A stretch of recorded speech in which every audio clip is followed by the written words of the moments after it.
अस्सलाम वालेकुम नाज़रीन, मैं रिजवान जाफ़र। सवाल है पाकिस्तान का।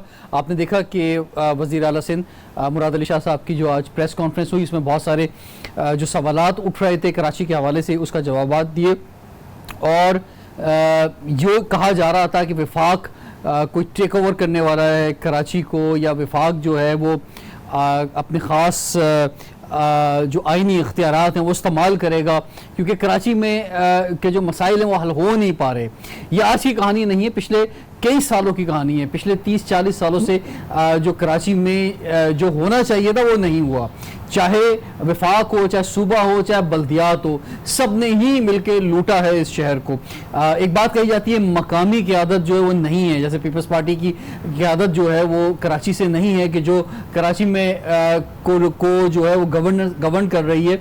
लेकिन जो मकामी क़यादत भी आती रही तो उन्होंने फिर क्या इस शहर को दिया? क्या वो कुछ ऐसा दे सके कि जिसके देर पा रिजल्ट जो है मिल सकते थे? तो इसका मतलब ये हुआ कि चाहे मकामी क़यादत हो या बाहर से आने वाली क़यादत हो, सब किसी ने भी इस शहर का हक अदा नहीं किया। अब जो है बहुत ज़्यादा आवाज़ उठाई जा रही है और ऐसा महसूस हो रहा है कि अचानक जो है वो शायद सबको याद आ गया है कि कराची का मसले हल होने चाहिए, लेकिन मसाइल बेनतहा हैं, वो कैसे हल होंगे? बल्दियाती सेटअप जो ख़त्म होने जा रहा है, उसके बाद जो एडमिनिस्ट्रेटर की बात हो रही है वो कैसे मुत्तफ़िका तौर पे आ सकेगा? क्या इन्हीं इख्तियारात के साथ अगले इंतखाबात करा दिए जाएंगे तो फिर वो बेकार है बात। तो इसका मतलब ये है कि नया एक्ट आएगा, वो क्या होगा, कैसे अब बात आगे बढ़ेगी? और जो कुछ चीज़ें जो हैं वो फौरी हल तरफ हैं और कुछ चीज़ें ऐसी हैं कि जिन पर जो है लॉन्ग वे में काम होना है, उस पर हम बात करेंगे। बहुत ही ज़बरदस्त गेस्ट पैनल हमारे साथ है। मुत्तहिदा कौमी मूवमेंट से हमारे साथ मौजूद हैं जावेद हनीफ साहब, आप MPA हैं और उसके साथ साथ ब्यूरोक्रेसी का एक वसी तजुर्बा रखते हैं। आप डिप्टी कमिश्नर भी रहे हैं और मुख्तलिफ ओहदों पर रहे हैं, तो आपको वेलकम कहते हैं स्टूडियो में। आपके साथ मौजूद है जनाब महमूद मौलवी साहब, आप सीनियर वाइस प्रेसिडेंट हैं कराची के, मैरी टाइम अफेयर्स में भी एडवाइज़र हैं। आपको खुशामदीद कहते हैं, वो सब आप हमारे साथ मौजूद हैं। पाकिस्तान पीपल्स पार्टी से हमें ज्वाइन करना है निसार खोड़ो साहब ने, और उन्होंने हमसे कमिट किया था, लेकिन अभी वो फ़ोन नहीं उठा रहे हैं, तो उम्मीद है कि वो आ जाएंगे लाइन पर इंशाअल्लाह। तो क्या पीपल्स पार्टी भी महमूद मौलवी साहब लाइन पर आ जाएगी? क्या आप लाइन पर लाना चाह रहे हैं? वो तो कह रहे हैं हम तो लाइन पर ही हैं, आप इस गलत लाइन में दाखिल हो रहे हैं गैर आईनी तरीके से। देखिए, मैं ये नहीं कहूँगा कि कौन किस लाइन पे है और कौन कहाँ है। देखिए ना, हम अभी जो बात जैसे आपने की ना, हमें ये देखना है कि देखें सूबा सिंध में जो लोगों की परेशानियां हैं ना, उसका हल क्या है। मैं पूरे सूबे की बात कर रहा हूँ, कराची उसका कैपिटल है उस सूबे का, ठीक है। पूरे सिंध की हालत खराब है। देखिए, हम अगर इस वक्त कराची में आप बैठे हैं, उसकी वजह यह है कि हम कराची की बात इसलिए ज़्यादा करते हैं कि यहाँ पे मीडिया का इनपुट काफ़ी है। मीडिया दिखा रहा है चीज़ें, लोग बोल रहे हैं, मगर जब आप अंदरूने सिंध जाते हैं तो वहाँ मीडिया का इतना इनपुट नहीं है और लोग इतना बोल नहीं पा रहे। देखिए, मेरे ख्याल से अगर मसाइल बेनता है इंटीरियर सिंध के अंदर, लेकिन सर जो हाईली डेंसिटी यानी बहुत ज़्यादा जो आबादी है वो कराची के अंदर, और कराची के अंदर पूरे पाकिस्तान की आबादी है, इसमें कोई उसकी वजह से जो इससे मसाइल ज़्यादा जनरेट हो रहे हैं। मिसाल के तौर पे भी बात कर ली जाए तो उसमें की बुनियादी वजह अगर देखा जाए तो जहाँ वो नाअहलियाँ हैं और वो सारी चीज़ें कि जो गवर्नेंस नहीं हो सकी, लेकिन उसके साथ साथ ये बेजा और बेनतहा पूरे पाकिस्तान से आई हुई आबादी भी है जिसकी कोई चेक एंड बैलेंस नहीं है, कब्जा माफिया है, और उसकी वजह से मामला यहाँ पहुंचे। मैं आपसे बिल्कुल इत्तेफाक करता हूँ। मैं आपको बताऊं, नालों के ऊपर बदकिस्मती से मसाजिद भी बने हुए हैं, ठीक है ना, नालों के ऊपर बाकायदा उसको कवर करके। देखिए, नालों का मसले है, चाहे छोटे नाले हों चाहे बड़े नाले हों, इसमें मैं कहूँगा कि कराची के सब लोग जो है मैं कहूँगा जिम्मेवार है, अवाम भी जिम्मेवार है। उसकी वजह ये कि अवाम देखती रही कि क्या हो रहा है, सब खामोश है। सर अवाम तो चले, मैं भी बोलता हूँ अक्सर ये बात, लेकिन अवाम बेचारी क्या करेगी सर? देखिए, मतलब ना उसके घर में पानी आ रहा है, ठीक है ना, और कितने इलाके आप मुझसे ज़्यादा जानते हैं, सियासी लोग हैं, लोग रात भर टैंकर्स के लिए लाइनों में लगते हैं, अपनी यानी जो इतने ज़्यादा पैसे देते हैं पानी के लिए, फिर सड़क से पानी जा नहीं रहा, सेवरेज का मसला है, ट्रांसपोर्ट है नहीं, पब्लिक ट्रांसपोर्ट के लोग इज्जत के साथ जो अपने दफ्तर जा सकें, बड़ी तादाद में मोटरसाइकिल चल रही हैं, माएँ किस तरह अपने बच्चों को भेजती हैं सड़क के ऊपर कि बेटा मोटरसाइकिल पे निकला, पता नहीं जिंदा आएगा नहीं आएगा। तो लोग तो अपने मसलों से नहीं निकल रहे हैं, वो क्या करेंगे सर? देखिए अभी अगर आप ये देखें ना, आप कहेंगे कि लोग मसलों से नहीं निकल रहे, वो क्या करेंगे? देखिए अनफॉर्चुनेटली जितने तो लोग ये है ना, आपको 14 सीटें दे दी पीटीआई को, और क्या करें लोग सर? 14 सीटें दे दी, किसी भी पाकिस्तानी किसी शहर में इतनी सीटें नहीं मिली जितनी कराची में मिली है, 14 एमएलए की सीटें। देखिए इसी को देखते हुए आप ये देखें ना कि ये फेडरल इदारे, जिसको मैं कहूंगा ना फेडरल हुकूमत इन्वॉल्व हुई है ना, देखिए घड़ी घड़ी लोग जो एनडीएमए कहते हैं और एनडीएमए समझते हैं फौज। एनडीएमए फौज नहीं है, नेशनल डिजास्टर मैनेजमेंट, ये बेसिकली हुकूमत का हिस्सा है। अगर किसी सरबरा उसके अगर उसके सरबरा अगर कोई फौजी हो तो फौज का वो नहीं हुआ। अगर केपीटी के सरबरा कोई एडमिरल हुए तो आप ये तो नहीं कहेंगे कि वो नेवी का इदारा है। ठीक है, देखिए ना ये इदारा। मैं जावेद हनीफ साहब आपकी तरफ आता हूं। आपका एक वसी तजुर्बा है, ब्यूरोक्रेसी का भी वसी तजुर्बा है, एडमिनिस्ट्रेशन को भी आप बहुत बेहतर अंदाज में समझते हैं। आप क्या समझते हैं, हल है क्या इन सब चीज़ों का? चलिए, ये जितनी आपने बातें की, नालों की, पानी की, जो प्रॉब्लम्स हैं कराची में, गवर्नेंस के इशू हैं, बुनियादी बात ये है कि जो सिस्टम्स चलते हैं वो इंस्टीट्यूशन से चलते हैं। स्ट्रॉन्ग इंस्टीट्यूशंस होते हैं, एम्पावर्ड इंस्टीट्यूशंस होते हैं, वो चीज़ों को मैनेज करते हैं और चलाते हैं। कराची का प्रॉब्लम ये रहा है कि कराची के अंदर इंस्टीट्यूशनल गैप है बहुत सीरियस किस्म का। कराची का प्रॉब्लम ये है कि कराची के लोगों को जब तक पॉलिटिकली एम्पावर नहीं किया जाएगा उस वक्त तक कराची का कोई सोल्यूशन नहीं है। ये वन टाइम सोल्यूशन ये है कि जी एनडीए में आ गई, उन्होंने नाले साफ कर दिए, आपने वन आउट प्रोजेक्ट लगा दिया। आज चीफ मिनिस्टर साहब बातें कर रहे थे कि हमने कुछ रोडें बनाई हैं, चीज़ें बनाई हैं। These are temporary things. Politically setup अभी बल्दियात में 4 साल चला तो है, सुने ना, इससे पहले भी चलते रहे हैं बल्दियात के सेटअप। मैंने बात की एम्पावर्ड इंस्टीट्यूशंस की। बल्दियाती सिस्टम जो हमारा इस वक्त था सिंध के अंदर या कराची में स्पेशली, ये एम्पावर्ड नहीं है।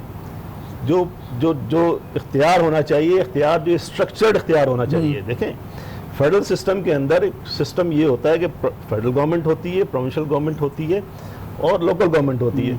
इन तीनों को, जो तीनों हैं, कॉन्स्टिट्यूशन से पावर्स विड्रॉ करते हैं। ठीक है। अनफॉर्चुनेटली हमारे यहाँ सिस्टम ये है कि लोकल गवर्नमेंट सिस्टम एकेडमिक बातें सुन लेना ये एकेडमिक होती है, यही होती है। ठीक है, जब इनके ऊपर इम्प्लीमेंटेशन होता है तब जाके चीजें ठीक होगा, तब होगा ना। अभी तो मसला फौरी तौर पे लगा हुआ है।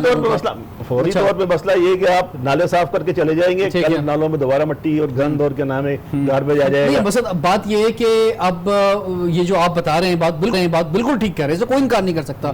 कोई भी शख्स दुनिया में आप कहीं भी लेके चले जाएं, केस आपका बिल्कुल 100% केस है। लेकिन मसला ये है कि अब वो हमारा बल्दियात में इस वक्त जो एक्ट मौजूद है वो अख्तियारात देता नहीं, जो लफ्ज़ आपने पावर इस्तेमाल किया। ठीक है, अब अगर आपको नया एक्ट लाना होगा, ठीक है, अब इसका मतलब ये है कि अभी ये कहानी 1 साल की गई। ठीक है, फौरी जब पंजाब में इतने लंबे अरसे से एडमिनिस्ट्रेटर बैठे हुए हैं, वहाँ इंतखाबात नहीं हो सके, केपीके में बल्दियाती इंतखाबात नहीं हो सके, वहाँ पे 2 साल ऊपर हो गए, बलोचिस्तान में 2 साल ऊपर हो गए, पंजाब में 1 साल ऊपर हो गए, तो यहाँ तो अभी ऑलरेडी मौजूद है बल्दियाती इंतखाब, तो गया भी नहीं है। तो यहाँ तो कैसे होगा? यहाँ जो अप्रोच है तो इसका मतलब ये कि 1 साल लोग इंतजार ना करें। अब विफाक जो है वो मैदान में कूदे, 149 की बात की जा रही है, डिफरेंट एक्ट की बात की जा रही है, उसमें अपनी पावर्स इस्तेमाल करे और फिर वो कराची का कंट्रोल अपने हाथ में ले। देखिए, कॉन्स्टिट्यूशन में प्रोविजंस हैं। ठीक है, 149(3) भी है, 235 भी है, 234 भी है, सारे प्रोविजन कॉन्स्टिट्यूशन के हैं।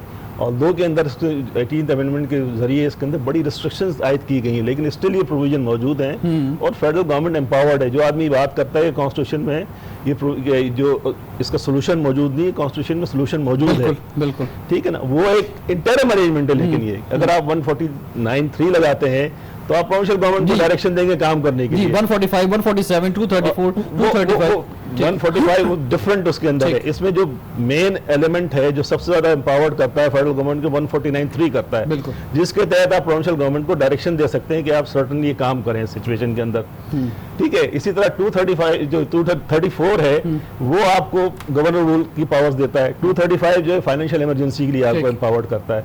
लेकिन तमाम चीजों की ये कि अल्टीमेटली आपने पार्लियामेंट से अप्रूवल लेनी है, ज्वाइंट सिटिंग से अप्रूवल लेनी है, 2 महीने का टाइम होता है उसके अंदर।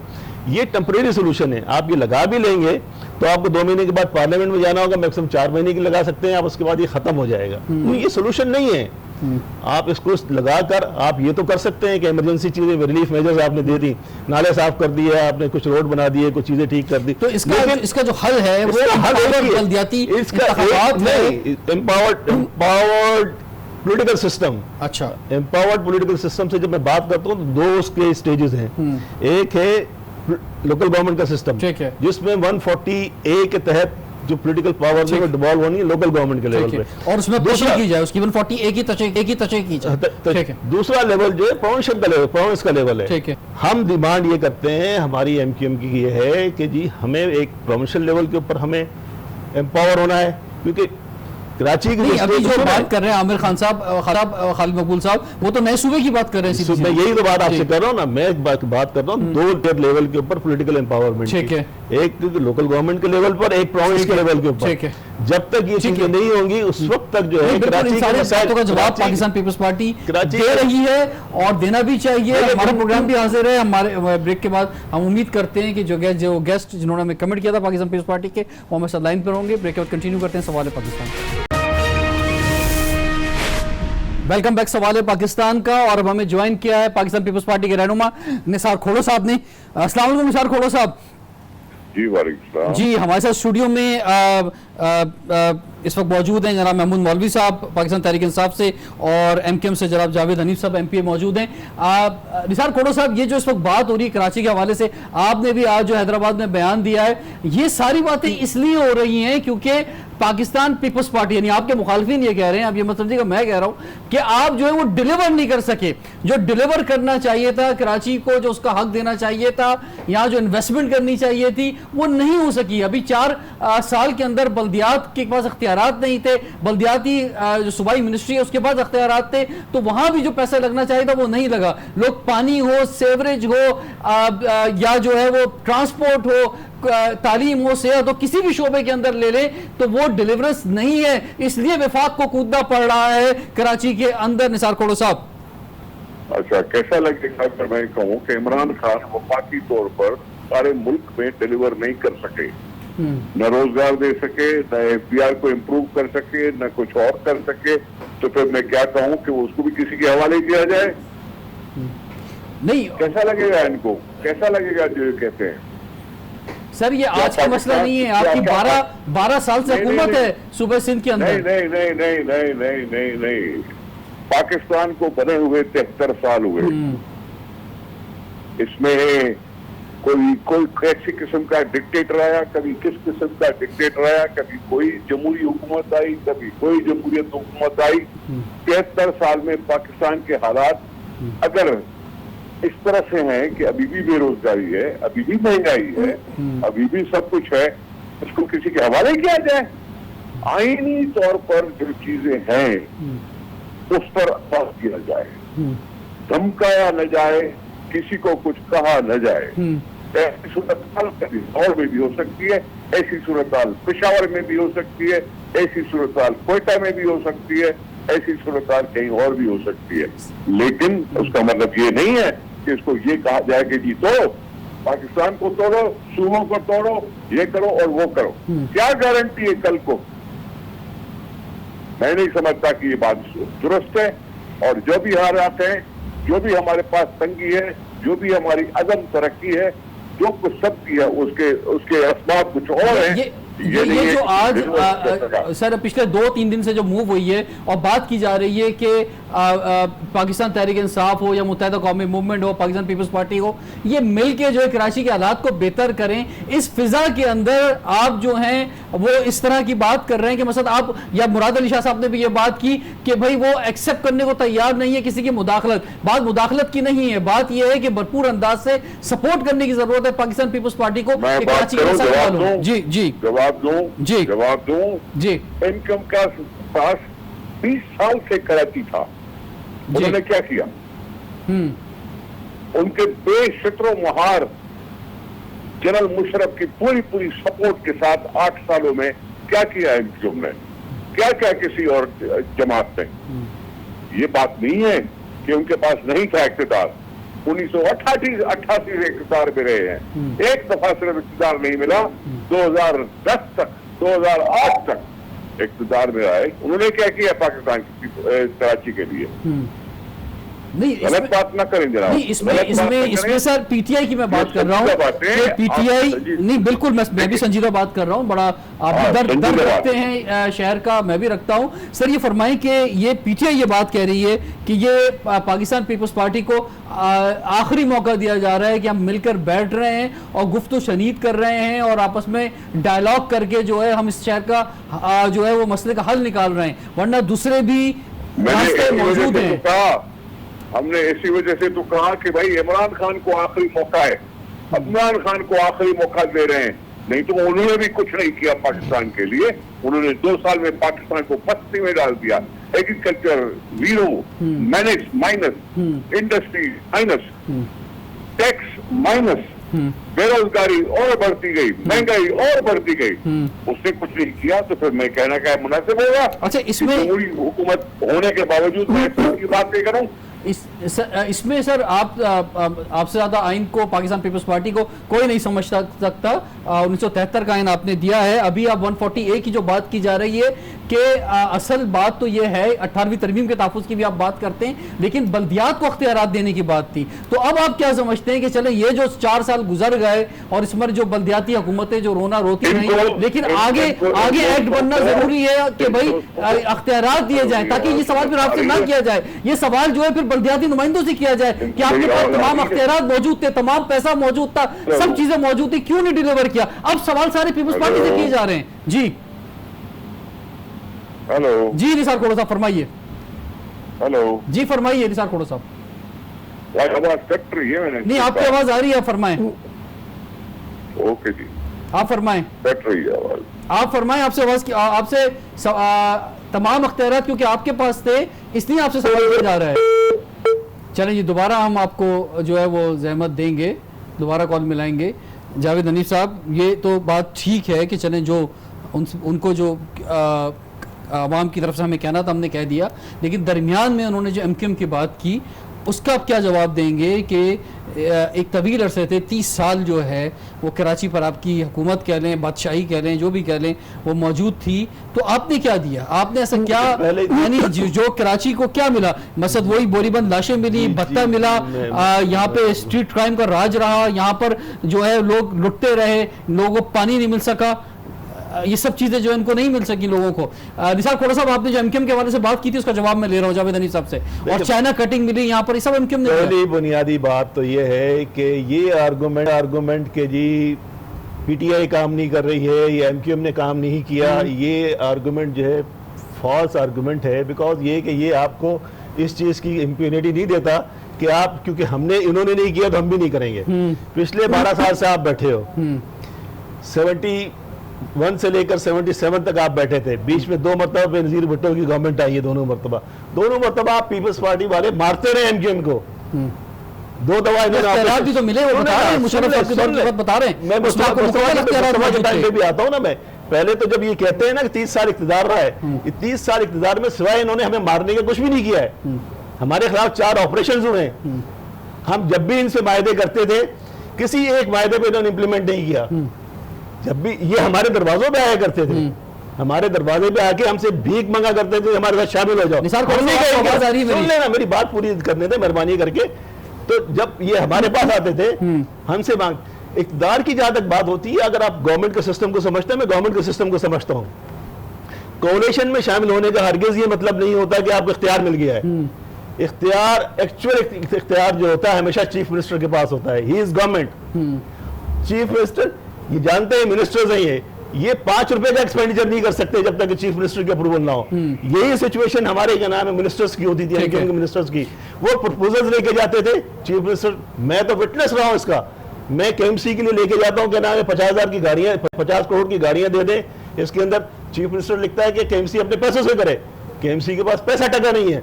जब मैं कहता हूं कि नाम इंटीरियर से इनके लिए 6 मिलियन की गाड़ियां दे दो तो अगले दिन 6 मिलियन रिलीज होकर आ जाता है। ये हमें पता है ना किस किस्म का डिस्क्रिमिनेशन होता रहा है यहाँ पर। अभी वैसे आ गई है मेरे साहब के पास गाड़ियां इस दफा, अभी आ गई हैं। वो जो 2013 का प्रपोजल है जो आज 2020 के अंदर आ रही है गाड़ियां, ये तो इनका हाल है। ठीक है, ये किसी भी चीज के अंदर उन्होंने किसी भी चीज निसार खोड़ो साहब, आपको मेरी आवाज आ रही है? बदनीयती थी मैं निसार खोड़ो साहब, मैं मसले पढ़ते हैं। ये फरमाए कि क्योंकि अख्तियारात आपके पास है इसलिए सवाल आपसे किया जा रहा है, आप अख्तियारात दे दें बल्दियात को, फिर कोई आपसे सवाल नहीं करेगा, सारे सवाल जो है बल्दियाती हुकूमत से किए जाएंगे। ये आप अख्तियारात क्यों नहीं दे रहे? क्या अगला एक्ट आ रहा है जिसमें हम अख्तियारात देंगे? पता नहीं आप किससे बात कर रहे हैं। सर मैं आपसे बात कर रहा हूँ। निसार खोड़ो साहब फरमाइए। हेलो जी निसार खोड़ो साहब, आवाज आ रही है आपको मेरी? आपकी आवाज आ रही है लेकिन मुझे पता नहीं चला था कि आप मुझसे बात कर रहे थे। नहीं, मैं अब आपसे बात कर रहा हूं कि अख्तियारात आप बल्दियात को दे दें, फिर सारे सवाल बल्दियात से होंगे, सूबाई हुकूमत से नहीं होंगे। जवाब सुन लेंगे जी, आप जवाब सुन लें। जी, आप जवाब सुन लें जी। ये अख्तियारात सिंध असेंबली ने वजह कर दिया कि मेट्रोपॉलिटन कॉर्पोरेशन को कितने हैं और ये डिस्ट्रिक्ट म्युनिसिपल कॉर्पोरेशन को कितने हैं। अख्तियार लिखे हुए कानून में। इस कानून को देखते हुए समझते हुए इन दोस्तों ने इस इलेक्शन में हिस्सा लिया। ये इलेक्शन और ये कानून कहीं चैलेंज नहीं हुआ, और जब चैलेंज नहीं हुआ तो ये सूबाई मुख्तियारी और सूबों की जिम्मन में आता है कि वो क्या कानून ये बात ठीक है, उन्होंने। ये बात ठीक है। चले नहीं, चले आगे की बात करें ना सर, वो तो आपने ठीक है अपने पास रख लिया अख्तियारात, इसमें कई बार बात हुई कि भाई जी, अब आगे आप दें ग्राउंड। जी आप बहस ना करें ना, मेरी जवाब सुन लें। आप मेरी जवाब सुन लें, बहस साथ में कर लेंगे हम, ठीक है। ये कानून जो है वो लिखा हुआ है, ये सिर्फ असेंबली ने पास किया है क्योंकि उसका अख्तियार था कानून पास करने का, जिसमें अख्तियारात वजह कर दिए गए हैं किसको कितने अख्तियारात हैं, किसको भाई सबको कितने। ठीक है जी, किसी को सोच समझ के जानबूझ कर उन्होंने इलेक्शन में हिस्सा दिया। ठीक है, अगर ऐसा होता तो इलेक्शन में हिस्सा न बनते। वो कहते कि भाई इससे कोई फायदा नहीं होगा शहर को, इससे कोई फायदा नहीं होगा किसी डिस्ट्रिक्ट को, उन्होंने खुद लिया। लेकिन मैं आगे की बात कर रहा हूँ, वो ठीक है हो गया। अब आगे क्या, अब जो नए इंतखाबात होंगे उसमें जो एक्ट आएगा उसमें आप बोलेंगे जनाब हम जमहूरी पार्टी हैं, 73 तो मेरी बात मान लेना जी, आपने मेरी बात मैं मानता हूँ कि जो कानून के मुताबिक था वो आपने उतने अख्तियारात दिए, लेकिन अब आगे की बात हो रही है, वो जायज बात नहीं कि उतने अख्तियारात देना, ज्यादा 140A की तशरीह जरूरी है, ज्यादा अख्तियारात देने जी। बात सुन लें आप, बात सुन लें आप, बात सुन लें। अभी आपने मान लिया कि 4 साल में जो कुछ भी हुआ उनको पता था, इख्तियारात इतने ही थे, इख्तियारात इतने ही थे। वैसे भी अगर मैं कहूँ कि अगर इनको सिर्फ जनरल पुशरत याद आ रहा है, उसका कानून याद आ रहा है, तो उस 8-9 साल में क्या हो गया था, कितनी बेहतरी आई थी, सब कुछ हल हो गया था। 9 साल तो बहुत बड़े होते हैं, 8 साल तो बहुत बड़े होते हैं। ये सवाल आपसे पूछ रहे हैं उस आयत के मुताबिक सुने तो भाई, अरे भाई सुने तो सही जी। उसने अपनी कंस्टिट्यूशन के मुझे ब्रेक लेना बहुत जरूरी है, ब्रेक के बाद कंटिन्यू करते हैं सवाल पाकिस्तान को।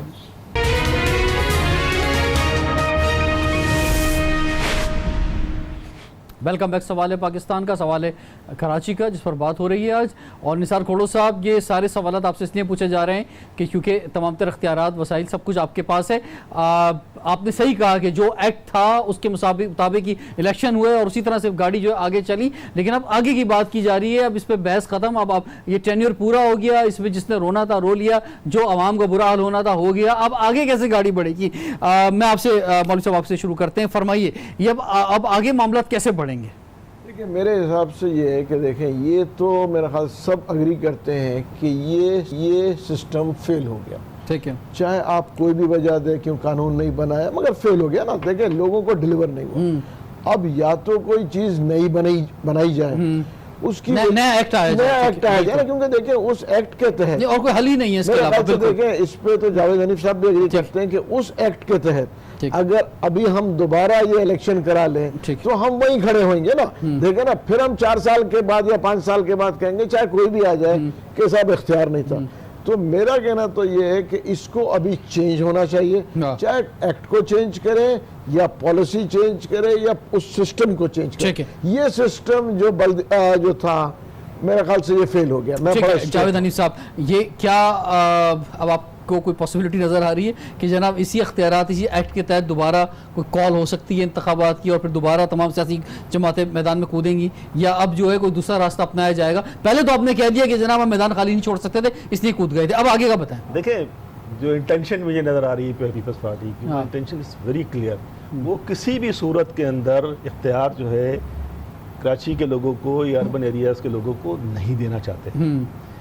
वो पॉलिटिकल एम्पावरमेंट के ख़िलाफ़ है इसके अंदर।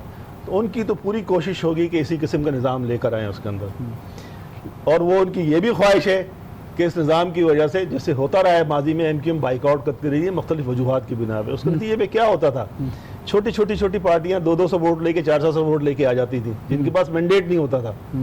वो आप चाहते हैं कि हम इस किस्म का लेके आए कि हम बाइकआउट करें, हम हिस्सा नहीं लें, और वो लोग आ जाए जिनके पास मैंडेट नहीं है, वो आके यहाँ हुक्मरानी करें, हम पीपल्स पार्टी को हुक्मरानी दे दें।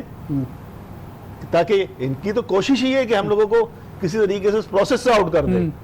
एक बात और, किसी भी सूरत में इस प्रोसेस से चाहे इख्तियार हो या नहीं हो, हम इस प्रोसेस का हिस्सा होंगे। ये पॉलिटिकल स्ट्रगल का हिस्सा है। ठीक है, हम अंदर रहते हुए लड़ाई लड़ेंगे। जब हम अंदर होंगे तो हम बात करने की सर ये तो चले बहुत आगे की बात है ना। अभी तो उससे पहले जो है ना, जब हम बात मरहला है, उससे पहले जो हमारी बात में वजन उस वक्त पैदा होता है जब हम डेट होता है।